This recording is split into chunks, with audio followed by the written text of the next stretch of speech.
Olá, pessoal. Vamos dar continuidade às aulas da nossa disciplina. A gente vai aprender agora um pouco sobre a estrutura de um artigo científico. Por que que o nome dessa aula é estrutura do artigo científico? Porque basicamente o artigo científico ele é a forma de você fazer a apresentação do teu trabalho, a divulgação científica do teu trabalho. Então, basicamente, todas as fases de uma pesquisa são reportadas através de um artigo científico. Então, ele é central para a divulgação. Então, quando a gente fala sobre a estrutura do artigo científico, a gente está falando da estrutura do trabalho que foi desenvolvido, se ele seguiu um método de pesquisa adequado. Quais são os tipos de publicações que nós temos? Tá? Basicamente, as principais são as monografias, certo? Incluindo aí teses de doutorado, dissertações de mestrado, monografias de TCC, tá? Geralmente são trabalhos que costumam ser mais longos, né? Você tem uma quantidade de páginas maior para relatar o seu trabalho. Nós temos artigos de pesquisa, revisão da literatura, artigos regulares e artigos curtos. Então, eu já falei bastante sobre artigos de pesquisa que são surveys, né? São avaliações que fazem uma revisão da literatura existente sobre um determinado tema. Temos artigos regulares, que podem ser publicados em conferências ou podem ser publicados em journals, né? E a gente tem artigos curtos, né? Alguns eventos, eles, ao invés de aceitar o artigo na forma completa, eles aceitam o artigo na forma curta, tá? Para dar oportunidade para que o autor faça uma divulgação lá do seu trabalho, mesmo que não seja aceito como um artigo completo. E a gente tem os livros, tá? Você pode ter um livro mais didático sobre uma determinada área, mas também você pode ter livros que são apoiados de vários artigos, né? Você convida vários pesquisadores para publicarem os seus artigos em forma de capítulos de livros, por exemplo. Então, eu quero criar um livro, eu quero editar um livro sobre redes de sensores sem fio. Então, eu convido vários pesquisadores importantes da área para que eles contribuam com alguns capítulos desse livro, tratando de diversos temas, né, dentro dessa área de redes de sensores sem fio.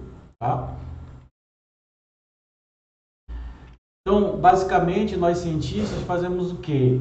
A gente avança a fronteira do conhecimento, sempre resolvendo um problema existente. Tá? O núcleo do trabalho do cientista é a resolução de problemas. Isso é muito legal para a área de computação, né? Nós temos vários problemas reais que podem ser tratados com a computação e a gente tem os próprios problemas dentro da computação que precisam ser tratados. Qual é a relação com a publicação científica? Então, através das publicações, os cientistas disseminam seu conhecimento e proveem o avanço da ciência. Então, sempre através de um trabalho, a gente resolve um problema, a gente precisa fazer toda a metodologia, seguir toda uma metodologia científica, e essa metodologia científica no futuro vai servir de base para que outros pesquisadores, estudantes ou pesquisadores mais sêniores utilizem essa pesquisa para desenvolver novos conhecimentos, tá? Então, geralmente, a gente publica resultados, né? Publica quando, depois de aplicado o método científico, aquela ideia inicial tenha sido validada, tá?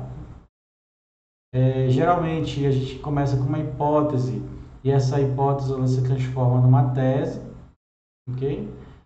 E é muito importante observar o time aí, né, da publicação. Né? você tem que ter muito cuidado para que o teu trabalho ele não perca originalidade rapidamente. Então, é preciso ter um pouco de velocidade, né? Seu teu trabalho não pode ser muito lento a ponto do teu problema ser respondido por outros pesquisadores, tá? Tem que ter sempre uma originalidade. Qual é o método científico? Então, basicamente, pessoal, essa imagem aqui ela resume tudo o que o pesquisador faz, tá? A gente começa com a elaboração de uma pergunta, tá? O que eu quero aprender, com o que eu quero trabalhar. A gente já falou bastante sobre isso, tá? No início da nossa disciplina. A gente vai fazer uma revisão bibliográfica, né? Foi o nosso último assunto, onde a gente, de maneira sistemática, pesquisa os principais trabalhos dentro de uma área e faz uma avaliação faz uma revisão da literatura, tá? A partir desse conhecimento, né, usando a tua intelectualidade, você vai construir uma hipótese para resolver um problema, tá? Existente. A partir dessa hipótese, você vai validar ou não, tá, essa tua hipótese com um experimento. Diversas áreas da computação existem, então você tem vários tipos de experimento, várias formas de validar um experimento. Em algumas áreas você valida experimentalmente, tá? Com resultados numéricos, por exemplo. Em outras áreas você precisa validar formalmente, né? Utilizando formalismos matemáticos, lógicos, para tentar validar a tua hipótese. Tudo é válido, tá? Tudo está dentro da nossa área da computação. Se o procedimento funcionou, né, você segue para análise de dados. Se não, você verifica, tá? Reconstrói a tua hipótese, verifica, faz análises mais profundas sobre o que pode ter dado errado e refaz novamente toda essa fase aí de experimentação. Se o teu procedimento funcionou, você encontrou o que você desejava, você vai fazer a análise dos dados, tá? E vai ter duas respostas possíveis. Ou os resultados eles estão alinhados com a tua hipótese, então você valida aquilo, então aquilo ali vira uma tese. Ou os resultados estão parcialmente, tá? Ou nada alinhados com a hipótese. Isso é válido, tá, pessoal? O resultado bom ou ruim, ele pode ser publicado, tá? Vai depender do interesse da comunidade científica naquele resultado ruim. Muitas vezes, aquele resultado ruim vai evitar que outras centenas de pesquisadores sigam pelo mesmo caminho. Então, você pode dizer, olha, esse tipo de técnica aqui ele não funciona, tentem outro caminho. Isso é um resultado válido, tá? Porém, não é muito comum, tá, pessoal? Porque exige um esforço maior do pesquisador para mostrar que aquele caminho que ele seguiu não é válido, tá? E precisa provar mais profundamente que aquilo ali não funciona. Então, geralmente, isso aí é mais complicado de você publicar. Então, geralmente, você acaba tendo que refazer aqui a tua hipótese, teu experimento e tendo resultados positivos para esses experimentos, tá? Para a validação da tua hipótese. Por último, você vai comunicar os resultados, tá? E concluir o teu trabalho. Então, você pode ter várias formas de publicar. A forma mais valorada, né?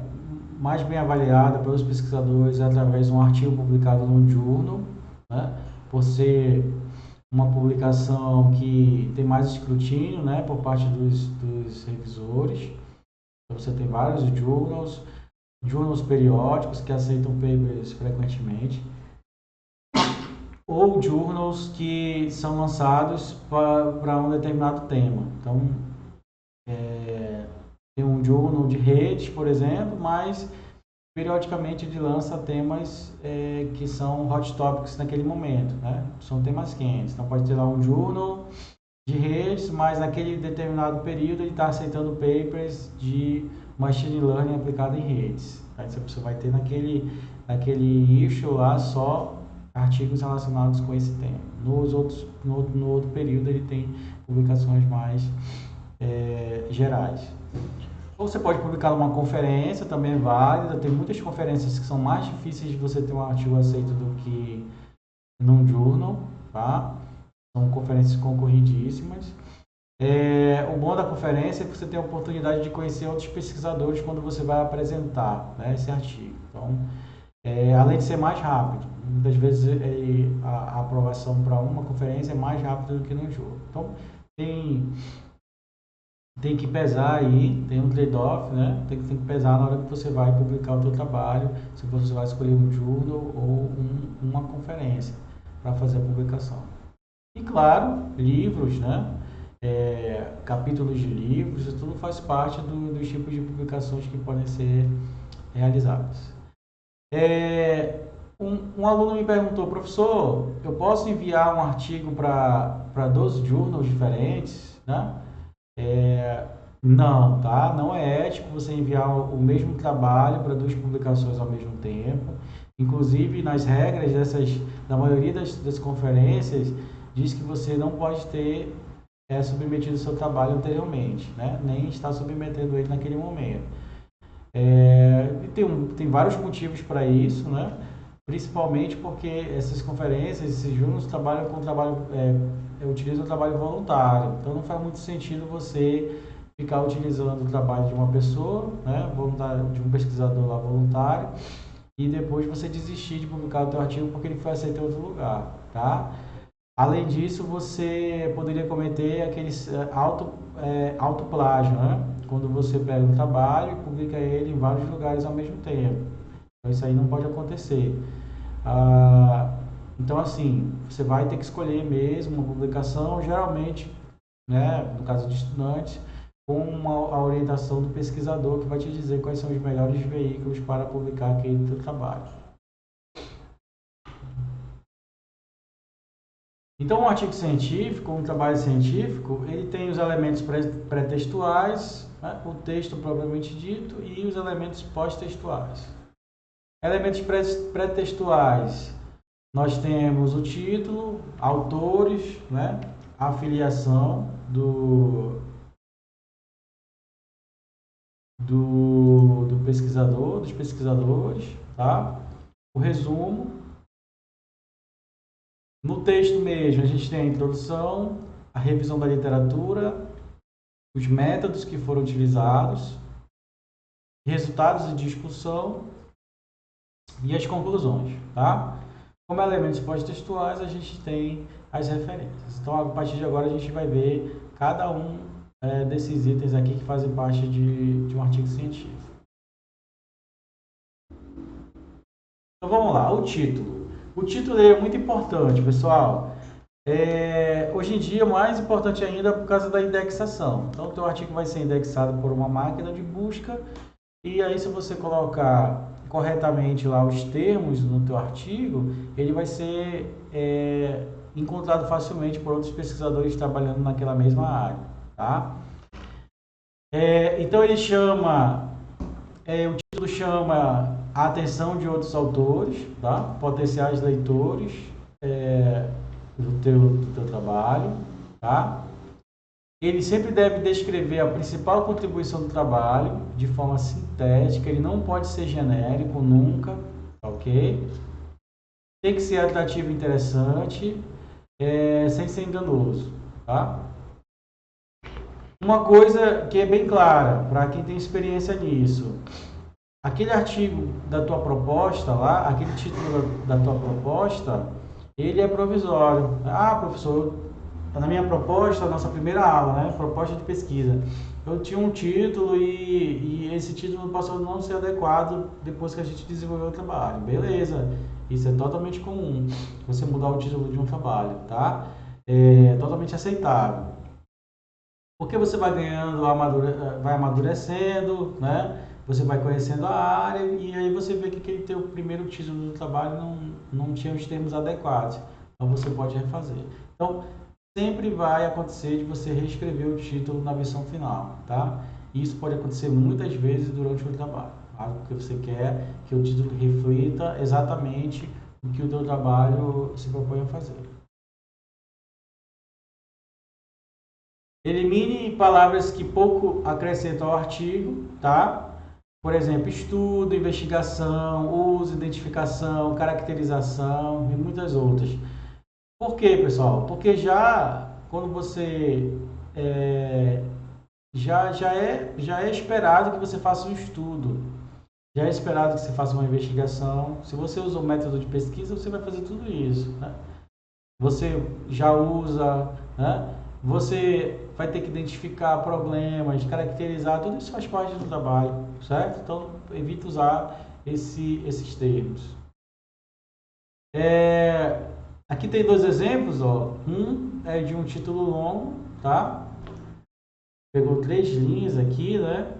Então, talvez a gente poderia condensar um pouco esse título, tá muito longo, tá? Não é uma receita de bolo, o título. E aqui, ó, um estudo da conectividade de internet para redes móveis ad hoc no NS2, né? Tá redundante porque o estudo, se você botasse outro termo no lugar de estudo, que fosse mais específico do que você tem, mais específico sobre o que você tenha feito, fica melhor, né? Um estudo, todo mundo faz estudos sobre qualquer coisa quando está usando o método de pesquisa. Evite abreviaturas, tá?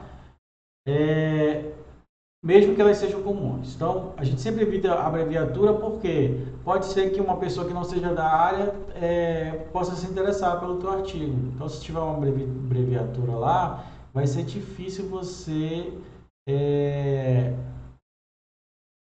capturar essa pessoa para ser leitora do teu artigo, tá? Então, por exemplo, se eu tenho lá TCP,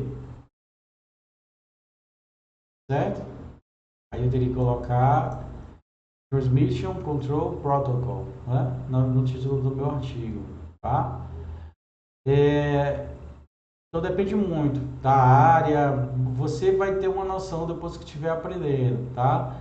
Sobre que termos você pode colocar ou não. Eu poderia, por exemplo, ao invés de colocar TCP, ou então Transmission Control Protocol, que seria a tradução o nome do protocolo, eu poderia colocar protocolo de camadas de transporte, tá? Protocolo de camadas de transporte, seria um termo que eu poderia usar. Mas tudo vai depender da área, tá? Foque no fenômeno e não na amostra, tá? Então aqui, ó, em vez de botar a sigla de monóxido de carbono, eu coloco em literal lá, por extenso, monóxido de carbono, certo? E vou desenvolver o meu tema.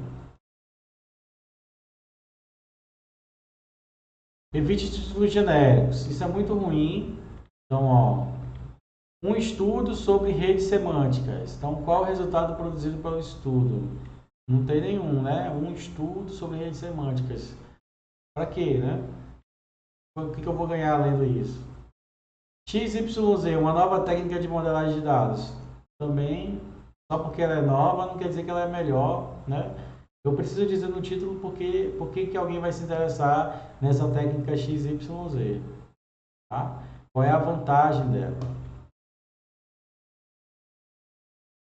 Então, aqui alguns exemplos, tá? Abordagens formais para garantir a segurança de softwares espaciais. Ok, abordagens formais, uma área que está sendo usada. E qual o objetivo, né? Garantir a segurança de softwares espaciais. Análise comparativa dos dicionários LBG e SOA sob o ponto de vista da complexidade computacional envolvida na fase de codificação da quantização vetorial. Tá? Então, eu vou fazer uma análise comparativa usando complexidade computacional de duas coisas. Tá? Isso aqui é a minha contribuição. E isso aqui deve ser uma área que pode envolver várias outras sub-áreas, mas aí está dizendo bem claramente que é na fase de codificação da quantificação vetorial. Tá? Então, para quem é dessa área, entende facilmente o que ele está tentando fazer. Tá? Simulador de cadeira de rodas para reabilitação de pessoas com disability, né? problemas motores, né? Deficiências, né? Então, está bem claro para mim aqui, é um bom título, né? É uma solução, um simulador disso daqui, com o objetivo de ser utilizado na reabilitação, tá? E em que, né? Pessoas com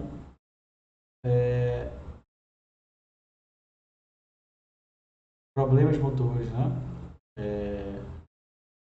Automação de métodos e técnicas para teste funcional de componentes. Então, automação é o que eu vou fazer, a minha ação de que? Métodos e técnicas e onde? Teste funcional de componentes, tá? Talvez eu possa melhorar até um pouco esses títulos, mas a essência deles está boa como títulos gerais de um trabalho. Formatação, tá? Sistemas de localização para ambientes internos baseados em ultrassom. Uma revisão da literatura. Então, alinhamento centralizado. Isso vai depender muito do template, né? Hoje em dia a gente não faz essas formatações na mão, né? Geralmente tem um template lá em LaTeX que você pode usar e não vai se preocupar com formatação, tá? Mas, basicamente, artigos, preposições, conjunções e advérbios em minúsculos, tá? Sem ponto final. E quando você quer uma separação, né, lógica, aí você usa o sinal de meia risca, tá? Ou 2 pontos, ok? Uma revisão da literatura. Então, eu sei que isso aqui é um survey de sistemas de localização para ambientes internos baseados em ultrassom. Autoria. Geralmente, isso aqui é um tema que, para o pesquisador iniciante, levanta, né, várias dúvidas. Quando você está escrevendo lá teu primeiro artigo, né? Quem que eu vou colocar como autor desse artigo? Eu vou ser o primeiro autor? Eu vou ser o segundo? Como é que funciona? Tem alguma regra para isso? Não existe regra, tá, pessoal? Não tem nenhum lugar que defina quem deve ser o autor, né? Os autores. Na computação é comum ter mais de um autor, tá? 5 autores, 4 autores, mas eu já vi um artigo na biologia que tinha mais de 20, 30 autores, tá? Então isso vai depender muito da área, né? Como que a área ela aceita essa questão da identificação dos autores, dos coautores de um artigo. Quem manda é o pesquisador principal, tá? É ele que define quem são os autores, tá? Ele é o líder do trabalho, tá? O pesquisador principal não é o orientador, o pesquisador principal é o pesquisador ali, o aluno, né? No caso de vocês é que vão definir, tá? Mas tem alguns requisitos aí para você ser coautor de um artigo, tá? Tem que ter contribuído intelectualmente para o trabalho, muito importante. Ter participado da história do trabalho, não pode ser alguém que chegou ali nos últimos minutos, tá? Fez uma coisinha e vai ser incluído no trabalho, é antiético fazer isso, tá? Estar apto a defender a essência do trabalho, a pessoa tem que estar, né, pronta para defender aquele trabalho, é uma ideia dela, né? Ela concorda com aquelas ideias que estão sendo defendidas no trabalho, tá? E ter aceitado participar do trabalho, tá? Por que tem essa última linha aí? Porque muitas vezes, né, pesquisadores antiéticos colocavam o autor sem notificá-lo, né? Sei lá, é alguém que bancou parte da pesquisa, né? É alguém, não, vários motivos antiéticos aí para você colocar essa pessoa. Então, nunca coloquem ninguém sem convidar essa pessoa antes, tá? Isso é muito importante, eticamente. Não atendendo a esses itens, o indivíduo não é autor, mas aí você uma pessoa que te ajudou lá, né? Mesmo que tenha sido um pouquinho, é bom sempre a gente agradecer. Então essas pessoas vão para o agradecimento, acknowledgements, né? Que fica no final do artigo, tá? Então vai lá, colegas que apenas revisaram o artigo, tá? Revisar um artigo não te dá direito de ser o autor, tá?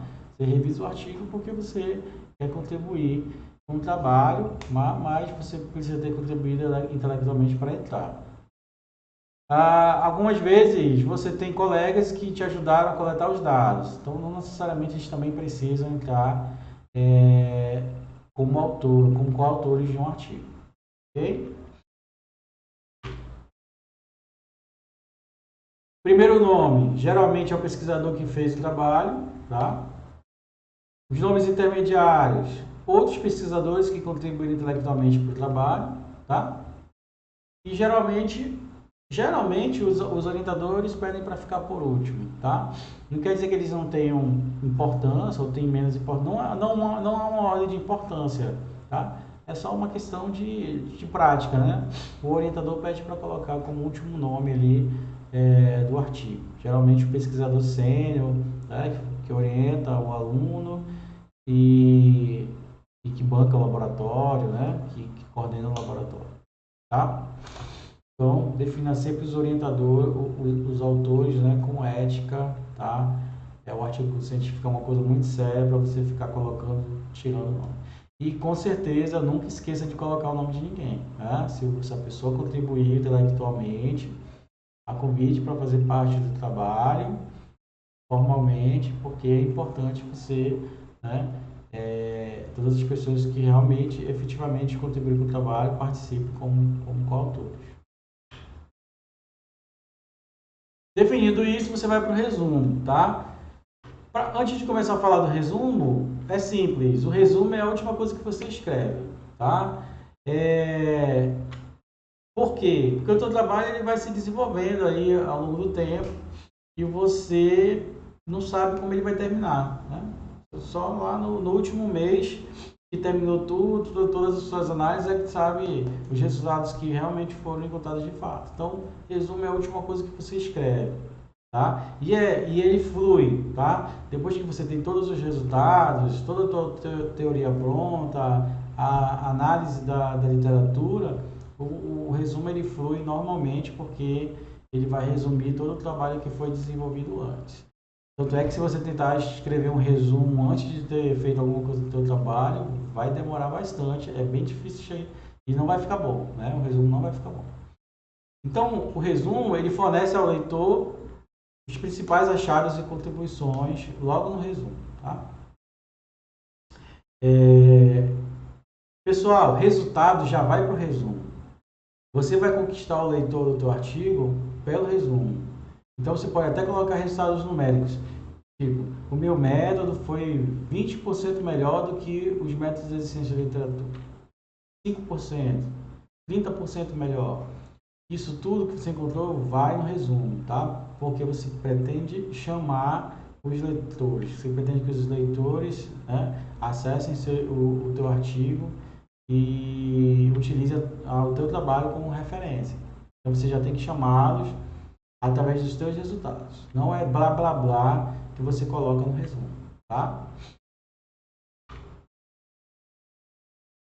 Então é a principal seção do artigo científico do ponto de vista de divulgação, porque é o resumo que aparece lá na máquina de busca, tá? Seja no Google Scholar, por exemplo, ou nos portais, né? Nas bases de dados das instituições, Internet Explorer, o ACMSL, tá? Então é ali que vai, é o primeiro contato dos outros pesquisadores com o teu artigo.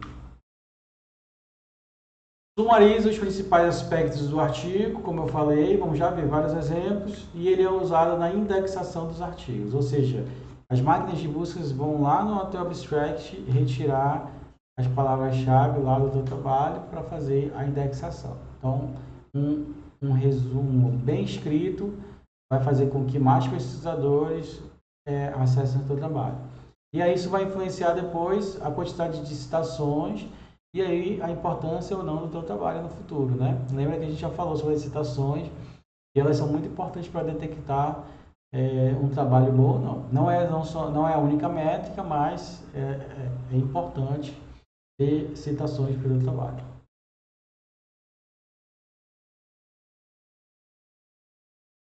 Então vamos lá. Deve ser encarado como uma extensão do título, ok? É um breve sumário do trabalho e deve indicar claramente as contribuições, ok? Então a estrutura do resumo tem que ter contextualização, lacuna, propósito métodos e resultados. Então vamos ver aqui um exemplo. Eu vou pegar aqui em português. Bom, vamos começar por inglês. Não tem problema não. Olha só. Então esse aqui é um resumo. Dá pause no vídeo aí e tenta, né, ler esse resumo e assimilar a parte mais importante dele. Ok? Já leu o resumo? Agora vamos ver se ele está completo. Então, contextualização. CSS pode melhorar a performance do espectro, né, de sensoramento em rádios cognitivos. Okay? Isso aqui é uma contextualização. Qual é a lacuna? Qual é o problema aberto? Porém, o consumo de energia em CSS também aumenta porque tem outros usuários, né, fazendo parte do sensoramento aqui do espectro. Isso aqui é um problema. Qual é o propósito do artigo? Né? Para melhorar a eficiência energética, tá? Mantendo a acurácia, tá? Nós propusemos um método simples e prático chamado Two-Stage Comparative Spectral Sensing. Então, esse aqui é o propósito do artigo. Ele está propondo isso para resolver essa lacuna que existe dentro dessa área de pesquisa. Quais foram os métodos que foram usados? Né? Nós decrementamos aqui, diminuímos, né, o número médio de SUs, tá? Nós dividimos procedimentos em 2 estágios, tá? Introduzimos um algoritmo para maximizar a eficiência de energia. Então, ele propõe o algoritmo aqui, PSO, para resolver esse problema que estava em aberto. Então, ele está dizendo qual foi o método que ele utilizou. Os resultados, simulação, tá?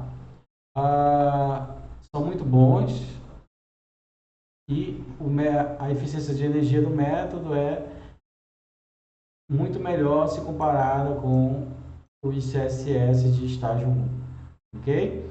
Eu melhoraria esses resultados, eu colocaria resultados numéricos, eu diria de quanto que é essa melhoria, tá? Mas o resumo em si está muito bom, está bem dividido. Contextualização, lacuna, propósito, métodos e resultados. Ok? Tem um outro exemplo, dá pausa no vídeo para tentar ler.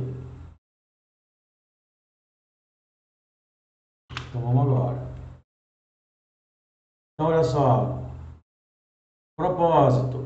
Esse artigo apresenta uma nova abordagem para o planejamento de release de software. Tá? Então aqui é o propósito. Tá? Contextualização também, né? Release Planning Problem. Pode ser considerado também uma contextualização. Qual foi o método? Uma formulação matemática que tem como entrada vários aspectos importantes, tá? Satisfação, custo, deadline, recursos disponíveis, esforços necessários, gerenciamento de riscos e interdependência. Então ele junta tudo isso numa formalização, uma formulação matemática. Então esse aqui é o método dele. Os resultados de um dataset experimental, tá? A abordagem é muito efetiva, tá? Uma comparação, tá? Mostra que ele é bem melhor do que as soluções baseadas em humanos. Novamente, eu colocaria resultados numéricos, tá? Mas aqui nesse resumo eu tenho, né, aquelas partes principais: propósito, métodos e resultados. Exemplo 3, dá pausa no vídeo para ler. Então vamos lá. Contextualização. A web é abundante em páginas que armazenam dados de forma implícita. Que dados de forma implícita na web. Lacuna. Em muitos casos, esses dados estão presentes em textos semi-estruturados, sem a presença de delimitadores explícitos e organizados em uma estrutura também implícita. Problema. Tá? Qual é o propósito desse artigo? Uma nova abordagem baseada em modelos de Markov ocultos. Tá? Olha só, isso aqui é legal. Colocou em português, tá? O significado da sigla, entre parênteses, em inglês, tá? Tradução, sempre em português, a gente está escrevendo em português, no caso desse artigo aí, e aí dentro dos parênteses, a inglês e a sigla, tá? O método, tá? Ao contrário de outros trabalhos baseados em HMM, bacana, então já vou mostrar aqui a minha ideia é original. Nossa abordagem dá ênfase à extração de metadados além dos dados propriamente ditos. Então aí vai buscar outras coisas, tá? Então ele explica aqui como faz tudo isso, ok? E os resultados. Nossos experimentos com anúncios de classificados retirados da web mostram que o processo de extração alcançáveis de qualidade acima de 0,97 com medida F, mesmo se esta fração de treinamento é pequena. Então, ele já mostra resultado numérico, isso aí é muito bom. A pessoa que está trabalhando com isso vai ver que isso aqui é melhor do que muita coisa que existe na literatura que ela já conhece. Então, vai se interessar por ler o artigo. E, quando ela estiver fazendo aquela análise, que a gente já fez nas aulas anteriores, de artigos, ela vai ver se esse 0,97 faz sentido ou não para esse trabalho aqui específico. Formatação, respeitar a margem, não há parágrafo nem quebra de linha, tá? Primeiro, resumo da língua do artigo, em seguida em outra linha. Geralmente, quando o artigo é em inglês, ele não tem resumo em português, né? Você vai publicar numa conferência internacional ou num journal, é só o resumo em inglês mesmo. Se você tem uma conferência no Brasil, por exemplo, e você vai publicar um artigo em português, você tem lá o abstract e o resumo. Você tem lá o resumo e o abstract. Ok?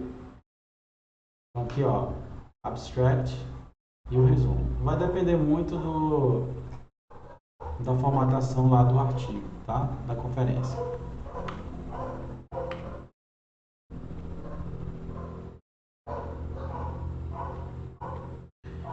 Elabora um resumo sucinto, mais completo, tá? Não se faz citações bibliográficas no resumo, ok? Você não tem lá colchete 1 ou o nome do autor ano, tá? No resumo. A gente tem uma tendência de querer usar isso, eu quero já colocar no resumo que ele é melhor do que o trabalho, né? Fzão lá, né? Da minha área, mas você não vai poder citar. Depois você cita isso nos trabalhos relacionados, tá? E mostre sua contribuição para o conhecimento, que você vai mostrar sua contribuição quando você estiver falando dos resultados. Ok? Vamos falar da introdução. De novo, esses são os capítulos que a gente deixa sempre por último, tá, pessoal? Você escreve lá a revisão da literatura, os métodos, os resultados, discute os resultados. E essa introdução também fica por último porque você vai ter uma ideia completa do seu trabalho, tá? E a introdução ela precisa ser autocontida, ela tem que ter o teu trabalho do início, meio e fim, tá? Então, quando você escreve a introdução de primeira, você vai ter dificuldade porque você não tem os resultados ainda, tá? Então, deixa para escrever por último. Então, a seção de introdução ela deve fornecer informações suficientes para que o leitor compreenda e avalie os principais aspectos do artigo. Quando você está fazendo aquela revisão sistemática da literatura, quando o artigo te interessa, você lê a introdução toda, tá? Geralmente a introdução ela tem que ter coisas importantes, tá? Já tem que ter os resultados numéricos do seu trabalho. Você não pode ficar querendo fazer suspense com relação aos teus resultados. Então, o que ela tem? Contextualização. Então, você vai introduzir o tema de pesquisa, a gente já falou sobre isso. Apresentar os termos e expressões que são usados na área, tá? Para apresentar a lacuna, é um resumão, né? A introdução é um resumo grandão. Apresenta as principais questões em aberto, tá? Restrições e limitações, citando referências. Então, você já pode citar referências aqui, você já vai mostrar quais são os principais trabalhos na área e por que o seu trabalho é melhor que esses trabalhos que já existem.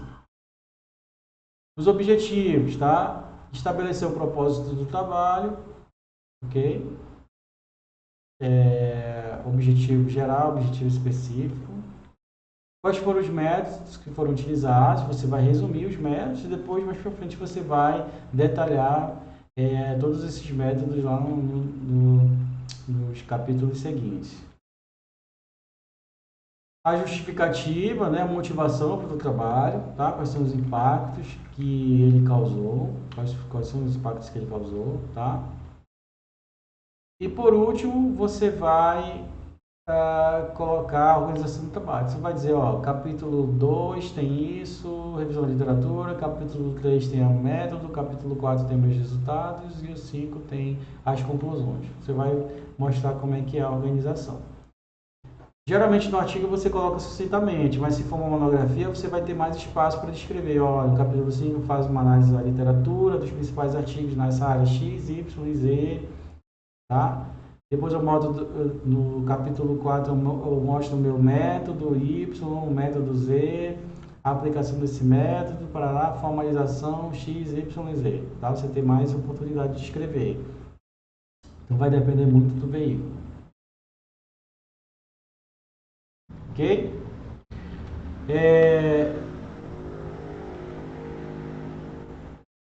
Então, ó, pegando daquela análise que a gente fez, né? Eu vou pegar aqui, esse exemplo não é muito bom não. Vamos pegar aqui do exemplo 2, tá? Contextualização. Ó. O Twitter é inegavelmente uma das redes sociais mais populares da atualidade, na qual seus usuários geram mais de 500 milhões de mensagens diariamente. Isso aqui é muito legal em artigo, ele dá a dimensão, tá? Do problema que você está tratando. Muito interessante. Em redes eu posso falar o tamanho de nós de uma rede, a quantidade de dados que se trafegam numa rede, quantidade de usuários que acessam determinado site, tá? Tudo isso faz parte de uma contextualização para mostrar que aquele problema é importante, tá? Então você vai colocar, ó, aplicações, né, dentro daquela área, né? Isso aqui tem várias aplicações, vários trabalhos importantes. Geralmente aqui são os trabalhos mais importantes dentro de uma área, tá? As lacunas, aí você vai descrever mais formalmente, né, de maneira mais completa o problema que você está tratando, tá? Vai explicar o problema, tá? Vai mostrar o estado da arte, né? O que existe para resolver, quais são o que existe, resolve o que, né? Que tipo de problema resolve e por que não resolve o problema que você está tentando tratar. Eu estou passando rápido, mas vocês têm um pause aí para vocês darem né, uma pausa no vídeo para tentar analisar o texto. E aí você coloca o propósito do artigo. Neste artigo abordamos o problema de detectar bots no Twitter. Nosso foco está na identificação de comportamentos de bots que extrapolam as estratégias de identificação de atividade automática, tá? Quais são as principais contribuições? 1, 2 e 3. Eu gosto de usar isso aqui, tá? 1, 2 e 3, você deixa bem delimitado quais são as contribuições, quantifica as contribuições, tá? Quais foram os métodos? Então, você tem aqui dados numéricos, para mostrar os métodos, isso aqui é muito bom. Foram investigados vários aspectos, tá? E após essas características, nós investigamos a viabilidade de uma estratégia supervisionada de classificação para identificação de voos. Então, classificação é uma palavra que vai levar a entender lá machine learning. Ok? E aí, como eu disse, ó, o restante do artigo está organizado da seguinte forma. Na próxima sessão, apresentamos trabalhos relacionados. Na sessão 3, descrevemos a construção da base de dados de inputs utilizados em nossos experimentos. E assim vai até a sessão 6, onde a gente tem as conclusões, tá? E direções para possíveis trabalhos futuros. Então, geralmente, você fecha a introdução com descrevendo a organização do artigo. Quando começar a escrever, esboce um rascunho. Isso aqui é interessante, né? Você coloca lá, aqui eu vou escrever sobre a contextualização, aqui o propósito do artigo, aqui a minha metodologia e aqui a organização do artigo, tá? E aí você vai editando isso aí com o tempo. Finalize a escrita da introdução somente depois que todo o artigo estiver pronto. Eu já falei isso, né? Você vai desenvolver a pesquisa, muita coisa vai mudar, tá? Do que aquela ideia inicial que você tinha. Tá? E é isso que fala aí no último parágrafo. E a gente vai parar por aqui. Até mais.